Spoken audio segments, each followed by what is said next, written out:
Student, आज हम लोग पढ़ेंगे रेडॉक्स अभिक्रिया। रेडॉक्स अभिक्रिया क्या होता है ये पढ़ने से पहले हम लोग पढ़ेंगे ऑक्सीकरण। ऑक्सीकरण क्या होता है? तो जब कोई परमाणु, अणु या आयन एक या एक से अधिक इलेक्ट्रॉनों का त्याग करता है इसे ऑक्सीकरण अभिक्रिया कहते हैं। जैसे यहाँ पर दिया गया है, उदाहरण के तौर पर सोडियम परमाणु है। सोडियम परमाणु एक इलेक्ट्रॉन का निकाल दिया। यहाँ पर देखो, यहाँ पर सोडियम परमाणु एक इलेक्ट्रॉन निकाल रहा है, कहने का मतलब इसमें कौन सी अभिक्रिया हो रही है? ऑक्सीकरण अभिक्रिया हो रही है। अब ये जल का अणु है, जल के अणु से हाइड्रोजन, 4 हाइड्रोजन जो है 4 इलेक्ट्रॉन निकाल दिया, मतलब इसमें भी ऑक्सीकरण अभिक्रिया हो रही है। ये कॉपर आयन है, कॉपर आयन एक इलेक्ट्रॉन निकाल दिया, तो इसमें भी कौन सी अभिक्रिया होती है? ऑक्सीकरण अभिक्रिया हो रही है। अतः हम लोग कह सकते हैं कि ऐसी रासायनिक अभिक्रिया जिसमें कोई परमाणु, अणु या आयन एक या एक से अधिक इलेक्ट्रॉनों को त्याग करता है ऑक्सीकरण अभिक्रिया कहलाता है। और दूसरे शब्द में हम लोग बोल सकते हैं, जैसे मैं बोलूं तो हाइड्रोजन, ऑक्सीजन का जुड़ना, ऑक्सीजन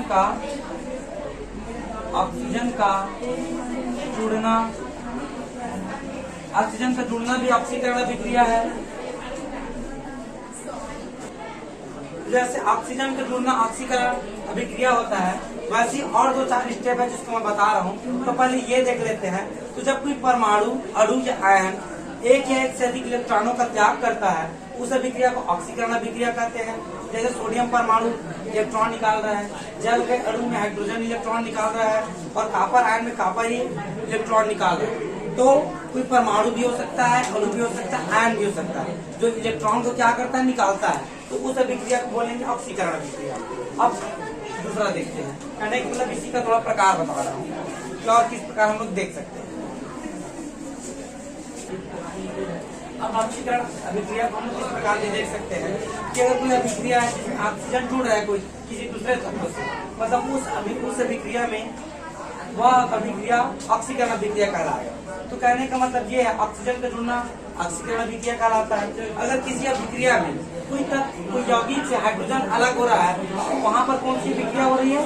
ऑक्सीकरण अभिक्रिया। कहने का मतलब ये है, हाइड्रोजन का अलग होना भी ऑक्सीकरण अभिक्रिया कहलाता है। तो इस प्रकार ऑक्सीकरण अभिक्रिया हमारा खत्म होगी। अब देखते हैं अपचयन अभिक्रिया। तो अपचयन अभिक्रिया क्या होता है देखते हैं।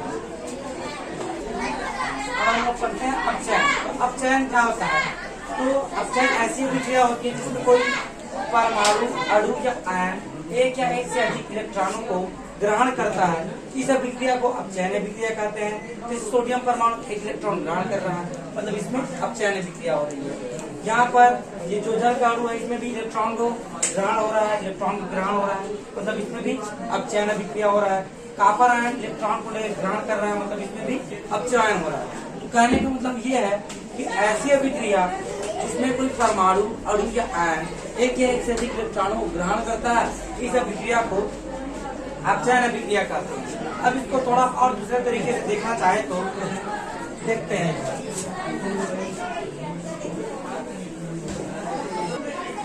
अब हम लोग अपचयन अभिक्रिया को इस प्रकार देखते हैं।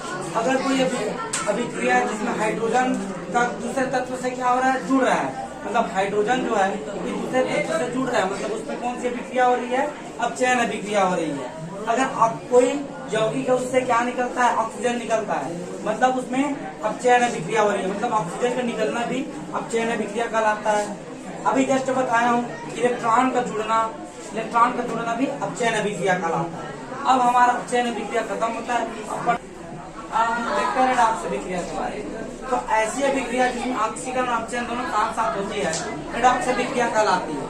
मतलब कोई अभिक्रिया जिसमें ऑक्सीकरण भी हो रहा है और अपचयन भी हो रहा है, तो उस अभिक्रिया को हम लोग कह सकते हैं ऑक्सीकरण अभिक्रिया। जैसे लेड ऑक्साइड और कार्बन दोनों आपस में क्या क्रिया करते हैं। उसके बाद यहाँ पर देखो ध्यान से, कार्बन में ऑक्सीकरण हो रहा है। तो कार्बन में क्यों ऑक्सीकरण हो रहा है? अभी बताया हूँ कि ऑक्सीजन का जुड़ना ऑक्सीकरण कहलाता है। तो कार्बन से ऑक्सीजन क्या हो रहा है? जुड़ रहा है, मतलब कार्बन में ऑक्सीकरण हो रहा है। और ऑक्सीजन का अलग होना क्या कहलाता है? ऑक्सीकरण अभिक्रिया कहलाता है। तो अपचयन अभिक्रिया कहलाता है। तो लेड ऑक्साइड में ऑक्सीजन लेड से अलग हो रहा है, मतलब इसमें कौन सी अभिक्रिया हो रही है? अपचयन अभिक्रिया हो रही है। तो हम लोग बोल सकते हैं ऐसी अभिक्रिया जिसमें ऑक्सीकरण और अपचयन दोनों साथ साथ होती है रेडॉक्स अभिक्रिया कहलाता है। जैसे कार्बन ऑक्सीजन को लिया, ऑक्सीजन के कार्बन के साथ ऑक्सीजन जुड़ा, इसमें ऑक्सीकरण, और लेड ऑक्साइड से ऑक्सीजन अलग हुआ, मतलब लेड में अपचयन हुआ। इस प्रकार हमारा रिडॉक्स प्रक्रिया खत्म।